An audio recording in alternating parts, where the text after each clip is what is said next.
Charan! Hello everyone! Ayan, nakikita niyo ba yung mga itim na yan sa, sa taas na sa wire?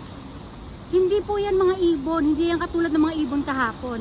Pero pag i-ano natin, lakad natin sa dulo doon, tingnan nyo doon sa, ayan, yung maraming yan, puro ibon yan. Itong nandito, akala ko mga ibon dito, hindi pala sila mga ibon. Bakit kaya nandun lang sila sa dulo na yun? Ayun, mula dyan hanggang doon sa kadulo-duluhan, puro sila ibon guys. Pero dito sa malapit sa amin, ayan, wala. Ano kaya pareho naman ng wire, pareho ng ano, magkarugtong yan, bakit kaya nandun lang sila? Ayun, hindi, ayan yung pinaka-zoom kasi natin, o diba?